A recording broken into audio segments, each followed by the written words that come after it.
이것은 히토유 씨의 이야기야. 그의 집이 그렇게 더러워서 마음이 아픈 외로운 날. 갑자기 아름다운 하녀주키가 문을 두드리며 자신을 가정부로 고용해달라고 해 히토요 씨를 깜짝 놀라게 해. 이건 운명적인 만남 같아서 그는 더러운 집으로 그녀를 초대해. 그는 변명하듯 부모님이 안 계셔서 좀 더러운 거라고 해. 소개하자면 이 귀여운 언니 주키는 최고의 암살자지만 왜인지 그를 위해 하녀가 되고 싶어해. 히토요 씨는 여전히 이게 장난인지 진심인지 궁금해져. 마음속으로 만약 불법적인 일이라면 당장 보내야겠다고 생각해. 그녀가 할 수 있는 일을 물어보니 주키는 순진하게도 대부분 암살 작업이라고 해. 주로 배신자들을 제거하는 거지. 그리고 그녀가 여기 온 건 주인님의 소개 때문이야. 듣고 나니 히토요 씨는 멍해져. 마치 영화 속 세상 같아. 갑자기 깨달아 여자가 더 예쁠수록 위험하다고 생각하며 그녀를 보내는 걸 고려해. 하지만 주키는 그들 사이의 연결고리를 알려줘. 히토요 씨는 이 집 주인의 친척 손자야. 부인 쪽 먼 가족의 둘째 아들. 그게 누구든 분명 먼 친척이야. 듣고 나서도 그는 여전히 그게 누구인지 파악 못했지만 확실히 먼 친척이야. 확신을 위해 그녀의 암살 기술을 물어보고 좀 보여달라고 해. 그래서 정원으로 가서 주키는 몸에 숨긴 무기를 꺼내서 멋진 묘기를 보여주며 나무에 날카로운 칼을 정확히 꽂아 히토요 씨를 깜짝 놀라게 해. 이건 사람이라기보다 악마 같아.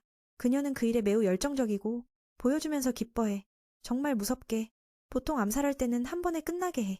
하지만 이건 그를 위해 보여주려고 그랬어. 그는 떨며 앉아. 만약 그녀를 화나게 하면 죽을지도 모른다고 생각해. 그는 누구와도 원한이 없어서 그녀의 암살 기술은 필요 없어. 게다가 그녀가 말하는 주인님이 누군지 모르니 고용할 수 없어. 듣고 나니 주키는 조금 슬퍼지지만 어쩔 수 없어. 암살자로서도 그녀는 착해 떠나기 전에 인사해.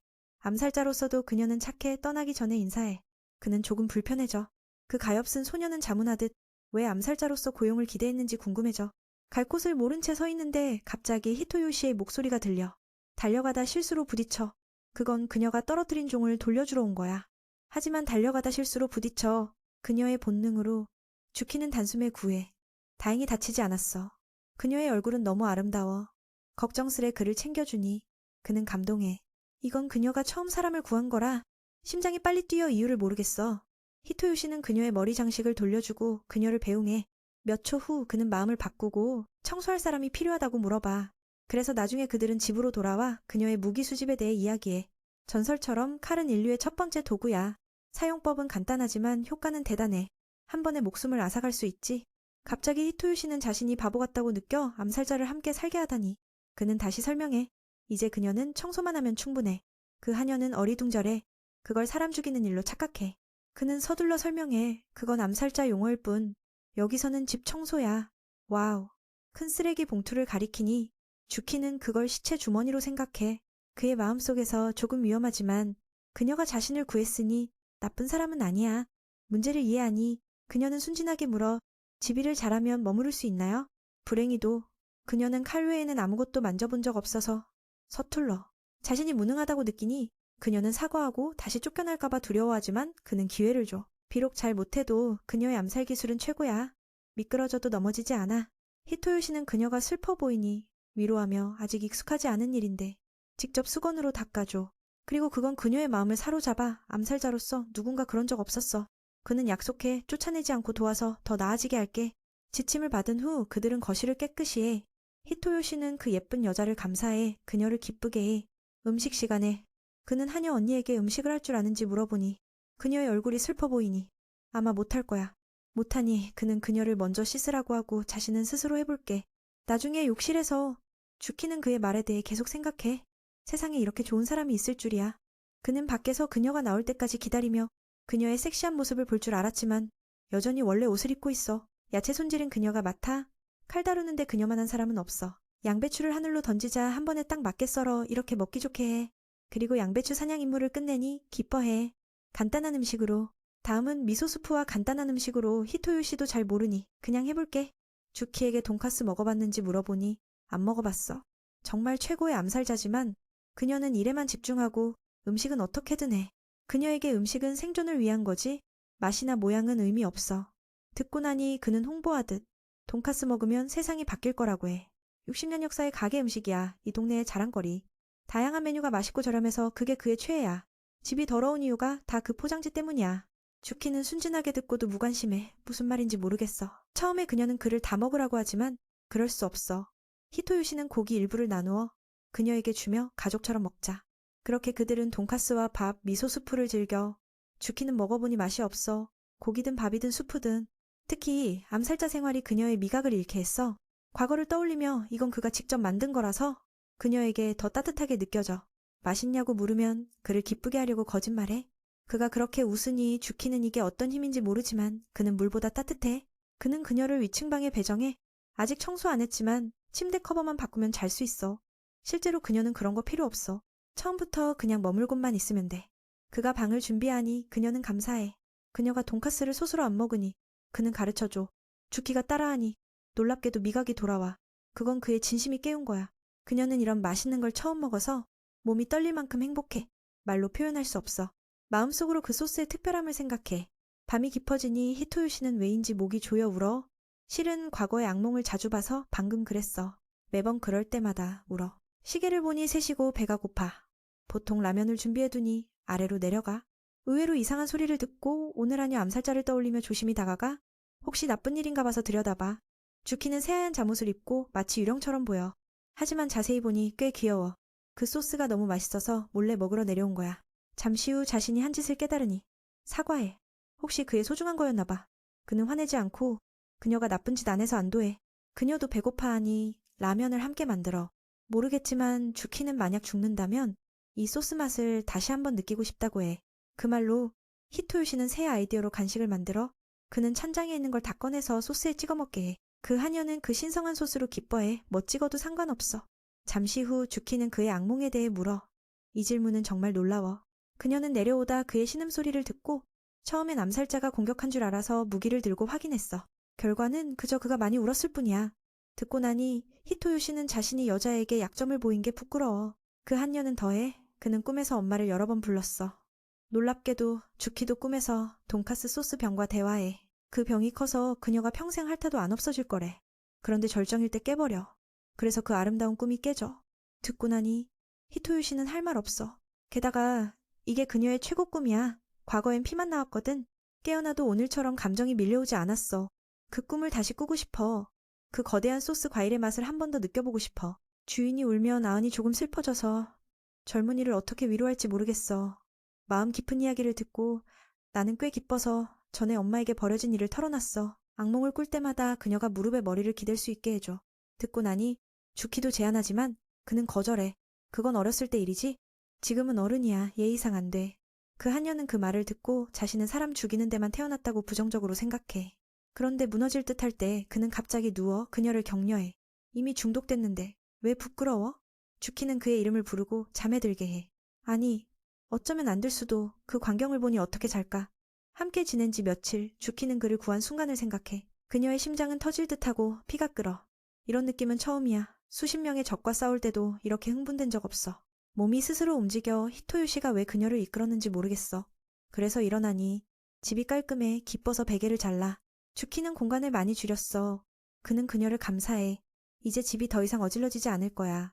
그들은 쓰레기를 버리러 나가다 갑자기 문 앞에 귀여운 개를 발견해. 부탁해 키워주세요 라고 적혀 있어. 히토요 씨는 할 말 없어. 그 한녀는 이전 주인의 편지를 읽고 그들은 이 개를 새끼라고 생각했는데 먹일수록 커져서 키울 수 없었어. 그의 집은 부유해 보이니 여기로 맡기고 싶었어. 듣고 나니 히토요 씨는 화가 나. 그 사람의 태도가 짜증나. 만약 우리도 키울 수 없으면 어떡해? 그 개가 불쌍해. 그 얼굴이 웃기니 그는 안아보고 그녀가 키울지 물어. 물론이야. 이런 더운 날씨에 버릴 수 없어. 경험상 이 개는 크기만 커. 실은 나이도 어리고 며칠 못 버텨. 주키는 다르게 생각해. 아직 어리지만 살 수 있어. 그녀는 어린 시절 버려진 자신을 증명으로 들어. 이건 생존 본능이야. 그리고 동정으로 구하면 때로는 비극적인 결말을 가져. 이 개는 버려진 운명이야. 필요 없는 존재. 자신의 힘으로 강해지지 않으면 결국 야생에서 쓰러져. 히토요 씨, 만약 동정으로 구하면 그 책임이 나중에 너를 괴롭힐 거야. 이걸 감당할 수 있나? 그는 그녀의 깊은 말을 이해 못해. 주키는 그게 그녀의 경험이라고. 하지만 이건 개야. 비교하면 다르지. 히토요 씨는 전날 그녀가 자신을 구한 게 멋졌어. 동정이 아니야. 구할 수 있는 생명을 보니 몸이 먼저 움직여. 그게 인간의 본능이야. 그 말을 듣고 그녀의 마음이 밝아져. 그 느낌이 암살자의 은퇴 본능이었어. 히토요 씨도 버려진 사람이니 이 개의 감정을 이해해. 그래서 며칠 키우고 나중에 주인을 찾을게. 집 안으로 들어가니 이 새끼가 재미있어. 몸은 동그랗고 착해. 꽤 귀엽니? 이 재미를 그녀와 공유하고 싶어서 다가가니 그녀가 멀리서 거절해 암살자지만 개를 무서워해. 정말 웃기네. 그 말이 그녀를 당황하게 해. 남에게 개를 무서워한다고 알려주니 자신도 약간 개를 무서워한다고 인정해서 창피함을 덜어내는 거야. 그녀의 현재 표정을 보니 그 멍멍이보다 더 귀엽게 느껴져. 매는 호기심에 그녀가 왜 그렇게 무서워하는지 물어보니 옛날에 선생님이라 불리는 분이 있어서 어렸을 때 주키를 7마리의 사나운 늑대와 함께 산에 버려 훈련시켰고 그로 인해 심리적 트라우마가 생겼어. 히토요시가 그 상황을 어느 정도 이해하고 이 작은 녀석을 여기서 기르는 게 꽤 힘들 거라는 생각이 들어. 그 이야기를 듣고 나니 자신도 키우기 힘든 존재라서 그게와 별 다를 바 없어. 갑자기 기분이 가라앉아. 첸 가단 HGA도 주인님께 유용하게 쓰이지 못해서 사과해. 그래서 특별한 의도는 없어. 그냥 이 작은 녀석이 진짜 가족의 따뜻함을 찾길 바라고 외로움을 견디지 않게 해주고 싶을 뿐이야. 그래서 앞으로 그녀가 무서워하는 걸 알면서도 히토요시가 그녀에게 조금 참아달라고 부탁할 거야. 히토요시의 진심을 이해한 주키가 한번 안아보기로 하더니 결국 이런 상황이 돼버려서 히토요시가 할 말을 잃어. 보스님을 무서워하게 하니 그 애가 아주 순하다고 말해줘. 물지 않을 거야. 그 말을 막 끝내자마자 그 뚱뚱한 녀석이 손을 물어 주키가 깜짝 놀라서 영혼이 이승을 떠날 것처럼 소리를 질러. 깜짝 놀라서 영혼이 이승을 떠날 것처럼 맨의 눈에는 이 강아지가 구운 모치처럼 보일 뿐이야. 그 말을 듣고 한여 언니도 충격받았어. 그녀의 눈에는 이 생물이 송곳니가 날카롭고 발톱이 예리하며 강자의 눈빛을 가졌으니까. 개 무서워하는 사람들에게는 완벽한 파괴력 콤보지. 물린 후 주키는 그 녀석을 던질 뻔했지만 맨이 막아줬어. 이 일 후 그녀는 앞으로 3대 동안 무서울 거야. 과도 약함을 사과해. 주인님이 그렇게 부탁했는데도 히토요시도 그 후에 한번 물려서 이 녀석이 이가 간지러운 거라는 걸 깨달았어. 마침 음식을 사러 가는 길에 그 커플은 동물병원에 들러서 검진하고 필요한 물건을 사서 키울 수 있게 해. 들어가자마자 모두가 그 아름다운 하녀를 쳐다봐. 그 개는 코미디를 하며 그래서 그녀에게 좋은 물건 몇 개 사달라고 부탁해서 그 강아지가 기뻐서 몸을 떨며 오후에 비틀거리며 걸을 수 있게 돼. 히토요시도 그녀에게 노력해줘서 고마워. 반대로 주키는 그가 정말 선량하다고 느껴. 그녀가 겪었던 암살자 세계에서 찾아볼 수 없는 거야. 그녀가 살던 곳에서 실패라는 단어는 절대 용납되지 않아. 그래서 부드럽게 대할 때마다 그녀는 그들 사이에 큰 거리가 느껴져. 전에 주키는 명령대로만 하면 됐어. 하지만 맨이 원하는 건 그녀가 한 번도 해본 적 없어. 이게 그녀를 헤매게 해서 여러 번 실패하게 해. 그럼에도 히토요시가 비난하지 않으니 그녀의 내면의 부담이 커져. 맨을 위해 유용한 사람이 되고 싶어서 존재할 자격을 얻고 싶어.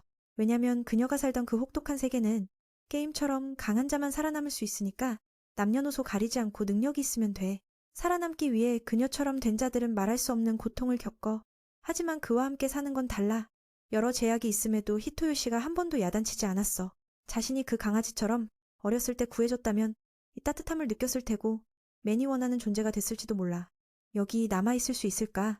이 인간 세상이 나 같은 자를 필요로 할까 자문해. 히토요시가 대답하려 할 때 강아지가 끌고 가버려. 그냥 뚱뚱해 보이지만 그 애는 꽤 강하단 말이야. 히토요시가 웃으며 한여 언니가 과거 직업을 포기하고 평범한 삶을 살고 싶어 하는지 대답해. 그렇다면 정말 멋진 일이야. 맨의 말처럼 그녀는 그걸 한 번도 생각해 본 적 없어. 왜냐면 그전에는 살인만이 유일한 생존 가치였으니까.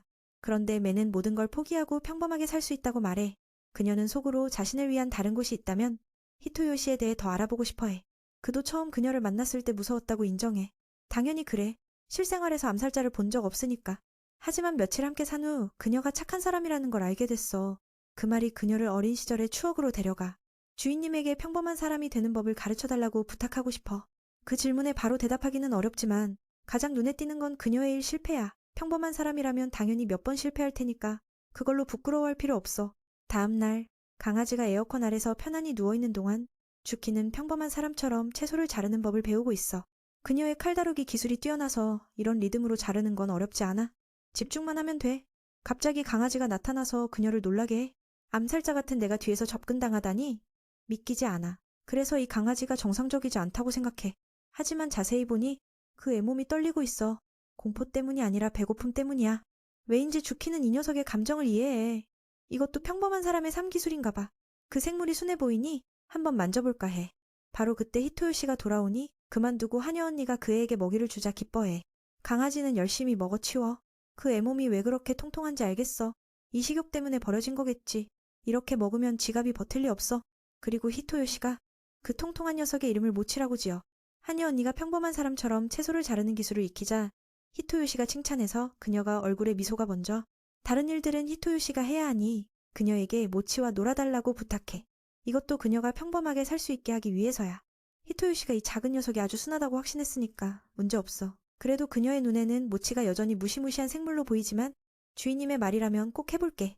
그 말을 듣고 히토요시가 그녀에게 과도하게 애쓰지 말라고 조언하며 믿는다고 해. 갑자기 그녀가 100% 힘을 얻은 기분이 들어 그 멍멍이에게 만지니 기뻐해. 예쁜 손길이 주인 손보다 좋단 듯이 그렇게 주키는 점점 모치와 친해져. 그녀의 시각도 바뀌어. 실제로 그 애가 아주 작고 따뜻하다는 걸 느껴. 매네 말이 맞았어. 서로를 이해하면 상대의 좋은 면을 볼 수 있어.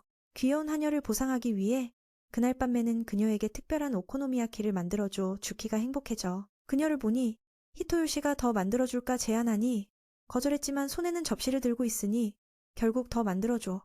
때때로 취향에 이기적이어도 나쁜 건 아니라는 걸 배웠어. 게다가 개인적인 요구가 있으면 다 말해. 내가 들어줄게. 이건 모치와 친해진 보상이야. 히토요시가 그녀의 생일이 언제인지 물으니 그녀는 모르고 과거의 기억뿐이야. 그녀는 추운 겨울에 눈이 많이 내리는 밤에 태어났어. 그녀의 이름도 하얗고 아름다운 눈송이를 상징해. 히토요시는 생각해. 눈은 때때로 따뜻해. 예를 들어 눈이 덮인 집처럼 그 아래에 사는 생명들이 추위를 이겨낼 수 있게 해. 어느 날 그것이 강하게 성장할 거야. 그 말이 주키를 깨우쳐 여기서 계속 살면 많은 걸 이해할 수 있을 거라는 걸 알게 돼. 왜 이 세상이 따뜻하게 느껴지고 히토요시가 내 심장을 이렇게 흔들 수 있는지. 하녀의 미래를 생각하니 하녀는 더 기쁠 수 없어. 며칠 후 갑자기 히토요시가 하녀에게 부탁할 일이 생겨. 히토요시는 그녀에게 귀걸이 도구를 주며 학교 가기 직전이니 친구들에게 변신을 보여주고 싶어. 혼자서 용기가 안 나서 그녀가 도와줘. 처음에 죽기도 해보려 했지만 다시 생각하니 이상해서 그만둬. 손이 떨리며 이게 새로운 벌게임인가 물어. 무슨 잘못을 저질렀는지 모르고 주인님의 몸에 구멍을 뚫는 건 무서울 따름이야. 비록 그녀가 평소에 사람을 꿰뚫곤 했지만 그건 어쩔 수 없어. 지금 집에 손님이 있어서 그건 리코? 그의 귀여운 여동생이야. 모치 사진을 보내줬더니 그 애가 보고 싶어져서 왔어. 누가 문을 열 줄 알았겠어? 바로 그 멋진 하녀였어. 이게 리코를 더 흥분하게 해. 한참을 바라보다가 안으로 들어가서 오빠를 야단쳐. 하녀에 대해 일찍 말하지 않았으니까. 게다가 집이 아주 깨끗하고 귀여운 개도 있으니 견딜 수 없어. 이전에 물어봤는데 오빠가 아무 말도 안 했어. 오빠는 엄마가 알면 걱정할 테니 아빠는 이미 동의했어. 하녀를 고용하고 싶다고 했으니까. 그 집 가정은 좀 특별해서 말만 하면 아빠가 동의해. 리코는 아빠가 오빠를 믿는지 아니면 그냥 응석바디하는 건지 모르겠어. 가장 짜증나는 건 히토요시가 일부러 숨겼다는 거야. 비록 자신이 아름다운 걸 좋아한다는 걸 알지만 주키도 그들이 다른 곳에 사는 걸 모르니 리코는 자세히 말하지 않고 마주보지도 못해. 이게 바로 히토요시가 여동생에게 하녀에 대해 말하지 않은 이유야. 그 말을 듣고 리코가 히토요시를 괴롭혀. 너무 장난치네. 그 후 서로 인사하고 리코는 자신을 지혜로운 리코라고 소개해 하녀가 기억하기 쉽게.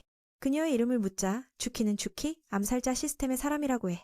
이건 모든 걸 이야기해서 히토요시가 할 말을 잃어. 자신이 이 문제를 숨기라고 말하지 않은 걸 잊었어. 여동생을 놀라게 할 줄 알았는데 오히려 그 애가 더 흥분해서 하녀를 최고라고 해. 그래서 서명도 노트에 부탁해. 얼굴에 기대를 가득 채워. 쓰는 법을 모르지만 주키는 노력해서 이름을 그려 여동생을 기쁘게 해. 그녀를 보니 암살자 같지 않고 그냥 고상한 아가씨처럼 느껴져. 그냥 앉아있는 것만으로도 치명적인 아름다움을 뿜어. 그린 후 두 형제는 상상과 좀 다르지만 감사해. 그녀의 글씨가 정말 독특하다고 칭찬해. 여기서 한 가지 더 알게 됐어. 쓰는 법은 모르지만 그녀의 외국어 실력은 최고야. 암살자 직업 때문에 여러 언어를 배웠고 지금은 12개 언어를 할 수 있어. 서예를 배우지 않아서 서명처럼 초등학생 같아. 부끄러워하지만 리코는 오히려 더 귀엽다고 해. 그 말을 듣고 하녀도 기분이 훨씬 좋아져. 갑자기 리코가 아이디어를 내. 여름 방학 동안 그녀를 연구 주제로 삼고 싶어 해. 히토요시가 막을 수 없고 머리를 쥐어짜며 그 애가 무슨 짓을 할지 모르겠어. 주키의 의견을 묻자 당연히 동의해. 리코는 주인님의 여동생이니까. 리코의 첫 번째 바람은 하녀의 암살자 본능을 보는 거야. 그 말을 듣고 히토요시가 여동생에게 조언해. 글쓰기에 이상한 거 쓰지 마. 리코는 알았어. 그냥 그녀를 아름다운 암살자 하녀처럼 비유할게. 그 말을 듣고 주키도 두 형제를 데리고 정원으로 가서 보여줘. 리코를 흥분하게 해서 그녀가 칼을 던져 작은 동생의 머리에 사과를 꿰뚫게 해. 히토요시가 이 광경을 보니 심장이 아파. 하지만 여동생의 얼굴을 보니 괜찮겠어. 그리고 리코가 하녀가 칼을 어디서 꺼낸 건지 물어. 그녀는 오단에 무기를 숨기고 있대. 평소에 16개 가져다니지만 히토요시가 잔소리해서 지금은 5개만 남았어. 하나가 가슴 뒤에, 4개는 치마 아래. 각 다리 2개씩 언제든 꺼내 싸울 수 있게 치마를 올리는 광경을 보니 히토요시가 더 파고들지 말라고 막아. 게다가 그녀의 몸에는 다른 귀여운 장신구도 많아. 예를 들어 종처럼. 리코가 암살자로서 불편하지 않냐고 물어. 주키는 설명해. 적들이 종소리를 듣는 순간 이미 숨이 끊어지니까 괜찮아. 그 말을 듣고 리코는 그녀가 더 멋있다고 생각해 따라하고 싶어해. 리코가 물어. 이렇게 암살자가 되는 게 불편하지 않나? 주키가 설명해. 적들이 종소리를 들으면 이미 숨이 끊어졌어. 그래서 괜찮아. 그 말을 듣고 아은이 이 언니를 더 멋지게 느껴 따라 배우고 싶어해. 그 말 때문에 너무 놀아서 지금 아은의 배가 고파. 알아듣고 히토시도 웃으며 아은을 위해 뭔가 만들어주고 싶어해. 리코는 언니가 밥을 해달라고 해. 특기가 뭐냐고 묻자 하녀는 채소를 자르는 게 요리일지 모르고 아은에게 보여주기로 해. 왜냐면 지금 최선이니까. 여름 불꽃 축제 전단지가 붙어 있으니 리코가 가보고 싶어해. 히토요시는 반대하지 않고 하녀에게 축제에서 좋아하는 신성한 소스와 함께 먹는 떡을 즐길 수 있다고 알려줘. 주인님에게 가자고 부탁하니 동의해서 그녀의 기분이 훨씬 좋아져. 리코가 기뻐서 하녀의 손을 잡고 놀거리를 찾아가. 먼저 총 쏘는 가판대로 가서 몇 개의 인형을 얻으려 했지만 리코는 못하고 하녀는 더 나빠. 암살자지만 총을 무서워해. 다음은 물고기 잡는 재미있는 게임으로 주키가 많이 잡아서 가게 주인이 충격받아. 리코도 그녀를 물고기 잡는 대가로 보고 팁을 물어.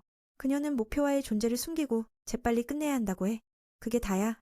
여동생의 손을 잡고 가르쳐줘. 이 장면이 좋아. 주인 헨리가 정말 부드럽고 친절한 누나를 가졌어.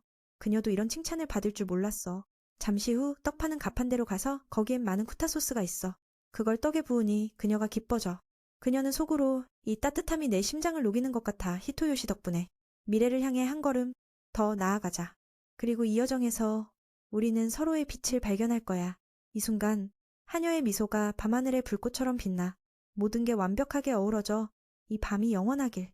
리코는 그 사랑스러운 언니의 취향인 이 소스가 신기하기만 하네. 하지만 맛있게 먹는 게 제일 중요해. 주키에 먹는 방식은 진짜 재미있어. 마치 다람쥐처럼. 그래서 여동생이 폭소 터졌어. 히토요시는 그 얼굴을 보니 말할 수 없네. 마음이 복잡해.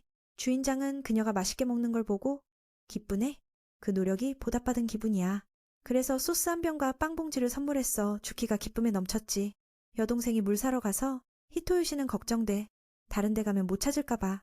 그래서 근처에 머물러 기다렸지만 대체 왜 안 오지? 이게 주키의 첫 축제 즐김의 순간이야. 전에 이 시기에 임무했지만 지금처럼 아니었어. 불꽃놀이가 터질 때 목표가 사라지는 순간. 축제의 차와 활기찬 분위기는 말할 수 없는 외로움이야. 히토요시는 뭔가 깨달았지만 이미 일어난 일이라 위로할 방법 없네. 그때 불꽃놀이가 터지며 하녀는 이토록 아름다울 줄 몰랐어. 그동안 몰랐는데 히토요시가 곁에 있어서 이렇게 즐거운 기분이야. 그때 리코가 3병의 물을 들고 와. 그들은 그냥 앉아서 여름 축제 분위기를 함께 즐겼어. 하녀가 미소 짓는 걸 보니 히토요시는 갑자기 매료됐어. 아마도 그 사람을 좋아하게 된 거지. 마침내 불꽃놀이가 끝나서 3사람은 손을 잡고 집으로 갔어. 리코는 오랜만에 오빠와 이렇게 놀아서 만족했어. 게다가 빵과 소스를 집에 가져갔지. 기록에 따르면 주키가 8개의 빵을 먹었으니 오늘은 더 먹지 말라고 엄중히. 그녀도 순종하는 척했지만 히토요시는 누가 누나인지 모르겠네. 갑자기 도둑이 달려와 위험을 일으켰어. 위험하지만 주키가 있어서 여동생이 안전했어. 안 그랬으면 그 도둑의 희생자가 됐을 텐데 여동생은 공주님처럼 안겨서 행복해 미칠 지경이야. 슬프게도 주키의 빵봉지와 소스가 망가졌어. 히토요시는 그런 놈들이 너무 가증스럽다고 생각했어. 벌받아 마땅해. 남의 거 건드리지 말았어야지. 주키의 음식을 망가뜨렸으니 히토요시의 말에 암살자는 행동을 결심했어. 그녀는 진지 모드로 전환 지름길로 도둑을 쫓아갔어. 베테랑 암살자의 속도로 그를 따라잡을 수 있어. 더 중요하게 히토요시는 막지 않으면 그놈이 죽을지도 몰라. 반대로 여동생은 엄청 흥분했어. 하녀가 그 악당을 혼내는 걸 보고 싶어서. 히토요시는 할 말을 잃었지. 여자들은 왜 암살자와 싸움을 좋아하지? 그래서 그들도 지름길로 쫓아갔어. 주키가 사람들 앞에서 사고치면 안 되니까. 그때 그녀는 칼을 던져 바퀴를 터서 도둑을 쓰러뜨렸어. 하녀는 천천히 다가가지만 목숨을 노리는 게 아니라 그냥 머리에 한 대만, 벌로. 그런데 히토요시가 그녀를 막아서 사람을 죽이지 말라고. 진짜 악랄해. 이 일은 경찰이 마무지게. 한녀가 기뻐하니 그 애가 다시 빵을 사러 가자고 해서 그녀의 공로 보상으로. 그 일로 두 형제는 안심이 안 돼서 여동생을 집까지 안전하게 데려가고 싶었어. 여동생은 강한 척했지만 오늘 정말 재미있었다고 인정했어. 자유 보고서에 다 쓰고 싶어. 주키도 학교 가는 날에 대해 물었어. 숙제 안 한 적도 없네. 이건 어쩔 수 없지. 태어나서 사람들처럼 학교 간 적 없으니까. 여동생이 학교 가는 재미와 친구들에 대해 말하니 그 애도 부러워했어. 그때 리코가 엄마한테서 메시지를 받고 오빠한테 서둘러 집에 가자고 했어. 오늘 그 애의 하녀는 많은 걸 배웠어. 그 말들은 평범한 사람들이 하는 거라서 학교 가고 싶어졌어. 갑자기 히토유 씨는 그녀의 나이를 모른다는 걸 떠올렸어.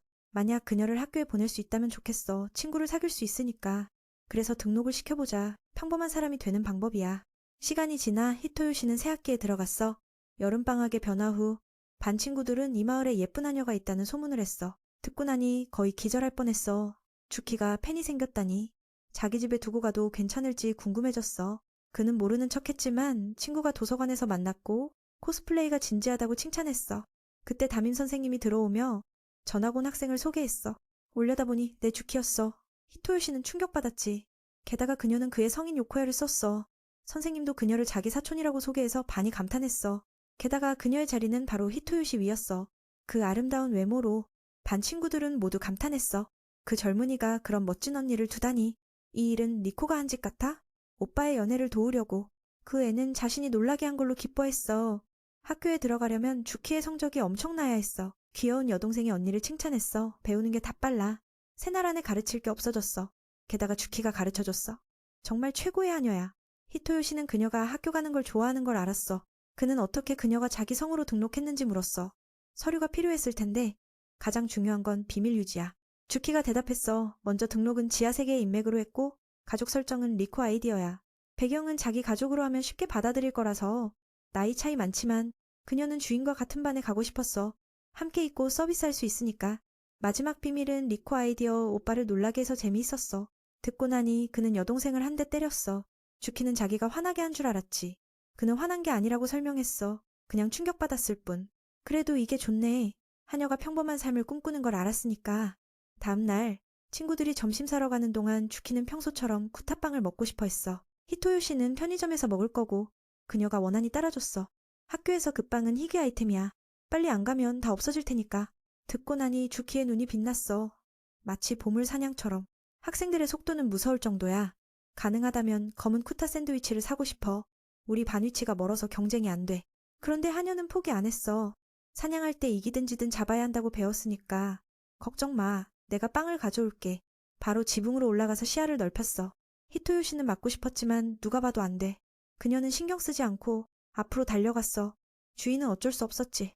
그 식욕에 찬 얼굴은 여동생이 단 걸 보는 것과 같아. 맛있는 걸 먹기 위해 그들은 수단과 방법을 가리지 않아. 이게 바로 여자들의 최고 능력이야. 내가 따라갈 수 없지. 이 원리를 주키에게 적용하면 음식을 빼앗을 수 없어. 그런데 평범한 삶을 원하는 방향이 잘못됐어. 쿠타 경비대는 사라졌네. 그 아래에서 미친 듯이 달리고 있어. 그들은 가장 강한 다리를 가졌으니 항상 먼저 가서 좋아하는 걸 가져가. 히토요 씨는 이 속도로 하녀가 본 모습을 드러낼까봐 걱정됐어. 하지만 아니야. 성공한 사람은 자신만의 길을 가. 그녀는 쉽게 먼저 도착했어. 옛 암살자의 기술로. 그런 다음 우아하게 정리하고 안으로 들어가 빵을 샀어. 각 종류 하나씩. 그녀는 쉽게 먼저 주키는 그냥 뛰지 않고 위로 올라갔어. 옛 암살자의 기술로 식당에 먼저 도착했어. 그 다음 우아하게 정리하고 안으로 들어가 빵을 샀어. 각 종류 하나씩.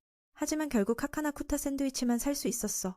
그래서 주키는 사명을 완수 못한 걸 사과했어. 그녀가 좋아하는 걸 주려 했지만 젊은이는 거절했어. 내가 뭐든 먹을게. 너만 즐거우면. 주키는 확인했어. 혼자 먹어도 돼? 히토유 씨는 동의했어. 전에 먹어봤으니까. 게다가 이건 내 전리품이야. 남이 먹는 건 맞지 않아. 처음엔 그녀를 야단칠 생각이었지만 그 귀여운 얼굴 때문에 포기했어. 그래서 좋아하는 보물을 먹으니 주키가 행복해졌어. 기쁨을 더하기 위해 하녀가 빵 조각을 주인에게 먹여줬어. 히토요 씨는 부끄러웠지만 주위에 아무도 없어서 먹었어. 원래 빵이 맛있는데 아름다운 여자의 손을 통해 더 설명할 수 없는 맛이야. 저녁에 귀여운 여동생이 놀러와서 오늘 여기서 잘 거라고 했어. 히토요 씨는 불만족했지만 리코가 야단쳤어. 매일 주키와 로맨틱하게 지내는데 오늘은 나한테 양보해. 게다가 그런 예쁜 언니가 있으면 꿈 같아. 암살자와 수다 떨며 자고 싶어. 여자들이 할 얘기가 많아. 언니가 너무 많아서 리코는 히토요 씨를 여자로 착각할 때가 있어. 듣고 나니 그는 그 여동생의 망상에 놀랐어. 주키가 여기 산단 걸 알게 된 후 리코는 오빠가 하녀와 결혼하게 하려 해. 그게 서로 좋지 않아? 이게 지금 여동생의 바람이야. 그리고 장난치며 언니가 오빠를 정말 좋아해. 믿어봐. 평소에 사랑을 안 보이지만 리코는 여자라서 알아. 그녀의 마음을. 그는 아직 의심했어. 전에 그녀가 먹여줬을 때 얼굴 변한 게 없었으니까 부끄러워하거나 해야 할 텐데 리코는 이 연애를 더 확신했어. 하녀가 진짜 오빠를 사랑한단 거지. 이제 18세 되면 결혼만 기다려. 결혼 선물로 뭐 주면 좋을지 물었어. 히토유 씨는 여동생이 너무 서둘러서 모르겠지만 리코는 엄마가 동의할 거라 해. 아빠는 아직 모르지. 나처럼 완고하니까. 서양식과 전통식 결혼식이 딱 맞아. 주키가 나와서 결혼 얘기를 듣고 물었어. 갑자기 히토유 씨는 부끄러워서 말 못했어. 자신의 질문으로 그녀가 리코는 흥분해서 하녀가 자기 누나가 되길 바래. 오빠를 정말 좋아하냐고 물었어. 그녀는 인정했어. 주인을 정말 존경해. 듣고 나니 히토유 씨는 행복에 취했어. 리코는 복숭아를 먹고 싶어서 주키가 까서 소스를 더해줬어. 여동생이 하녀에게 물었어. 보통 화장 안 하냐? 그런데 피부가 너무 하얗네. 흠잡을 데 없어. 주키는 몸에 대해 자신 없게 아침에 가볍게 파운데이션만 했어. 여동생은 맨 얼굴로도 귀엽다고. 이게 얼마나 많은 여자의 꿈인지. 암살자에게는 그런 생각 없어. 여동생은 언니처럼 태어나면 문제 많을 텐데 자신은 별로 없어서 커서 화장 잘해야겠어. 그녀는 리코의 얼굴을 좋아해. 정말 귀엽고 표현이 풍부해. 나처럼 단조롭지 않아. 듣고 나니 여동생도 언니를 좋아하게 됐어. 이런 칭찬들은 이 기뻐. 아빠랑 엄마 말고 누가 이렇게 말하나. 특히 오빠처럼 귀여운 여동생 칭찬 안 해. 언니처럼 태어날 수 있냐고 물으니 그녀는 튼살 소스를 먹기 시작한 후 피부가 부드러워졌어. 리코도 자주 먹어보라고 조언했어. 히토유 씨는 그냥 멍하니 지켜봤어. 여동생이 소스에 찍은 복숭아를 먹었어. 처음엔 수박의 소금처럼 생각했는데 이토록 맛있을 줄 몰랐어. 젊은이는 이 광경을 보며 그들이 이미 좋은 자매가 됐단 걸 알았어. 평범한 삶을 위해 리코 덕분이야. 역시 여자들이 함께하면 좋아. 여동생은 히토유 씨를 보고 언니와 결혼 생각 중인 줄 알았어. 그녀는 이 문제를 아직 모르니 물었어. 그는 부끄러워서 다른 주제로 바꾸자고 했지만 리코는 안 들어. 일본에서 18세 되면 결혼할 수 있어. 그때 한여가 요코야 성을 가질 수 있어. 여동생이 너무 제멋대로라. 히토요 씨는 어떻게 막아야 할지 모르겠어. 예쁜 아내가 있으면 좋냐고 물으니 당연하지. 그는 부끄러워서 얼굴이 붉어졌어. 리코는 이게 두 사람의 약속이라고 생각했어. 다음날 학교 가는 길에 히토요 씨의 머리는 어제 일로 가득해서 수업에 집중 못했어. 결과는 얼굴에 분필이 날아들었어. 주키가 앞에 앉아 칼로 그것을 둘로 쪼개버렸지만 오히려 주인의 슬픔을 배로 키워버렸어. 그 여자가 너무 놀라서 분필을 막아보려 했을 뿐이야. 전체 반이 큰 충격을 받았고 선생님을 무섭게 놀라게 했어. 이 상황으로 소송 걸면 감옥 갈 수도 있어. 히토요 씨가 그 후 혼자서 의무실로 가서 진찰받았어. 그는 걱정했지만 그 걱정은 여종 누나를 위한 거야. 다시 학교에 데려오면서 안으로 들어가 보니 오늘은 마루야마 선생님이 없고 대신 새로운 의사니타가 있어. 그녀가 왜 아픈지 물어보니 두 개의 분필이 그녀의 눈에 직격했어. 그녀가 그를 침대에 누우라고 하면서 그는 조금 이상한 느낌이 들었어. 직감적으로 이 의사가 매우 수수께끼 같아. 히토요 씨에게 그 아름다운 여자의 남자친구냐고 물었어. 루키를 가리키며 아침에 우연히 둘이 함께 가는 걸 봤기 때문에 궁금해졌다고 했어. 그는 그건 사촌 누나라고 하자. 그녀가 흥분해서 웃으며 그의 얼굴이 꽤 마음에 든다고 장난스럽게 말했어. 진찰 후 히토요 씨의 눈이 괜찮다고 하자 니타가 그를 눌러서 장난치려 하니 그는 겁에 질렸어. 그래서 나 자신은 그녀에게 그냥 먹잇감일 뿐이었어. 그의 얼굴이 너무 귀엽게 보이니 그녀가 그의 바지를 내리려 할 때 갑자기 아름다운 주키가 나타나 문을 부수고 들어왔어. 그녀는 주인이 위험하다고 느꼈기 때문에 두 강한 자의 시선이 마주치며 히토요 씨의 상태를 물었어. 그는 울면서 여종 누나에게 달려가 보호를 구했어. 그녀는 그냥 장난친 거라고 했어. 먹진 않을 테니까. 그는 떨고 있는 햄스터처럼 보인다고 했고 자신은 귀여운 고양이 같아서 장난친 거라고. 주키에게도 그렇게 보이냐고 물었지만 그녀는 아무 말도 안 했어. 히토요 씨는 가장 순진한 사람으로 상대가 누구인지 아직 모르고 있어. 여종 누나가 주인을 자신의 곁으로 끌어당기며 그에게 사랑받는 기분이 들게 했어. 그녀는 그 여자에게 다가오지 말라고 경고했어. 마치 질투하는 것처럼. 그렇게 그들은 조심스럽게 그 자리를 떠났어. 주키가 주인을 다른 곳으로 데려가며 중요한 일이 있다고 했어. 먼저 눈을 아프게 해서 미안하다고 했어. 그는 거의 고백받을 줄 알았지만 여종 누나는 그 여자가 확실히 자신의 동료라고 했어. 즉 그녀도 암살자지만 여기 온 목적이 불분명해. 방 안에서 주키의 어젯밤 즐거운 모습이 모두 기록됐어. 니타는 그녀가 임무로 왔을 줄 알았는데 가족놀이를 하고 있으니 모든 걸 부수고 싶어졌어.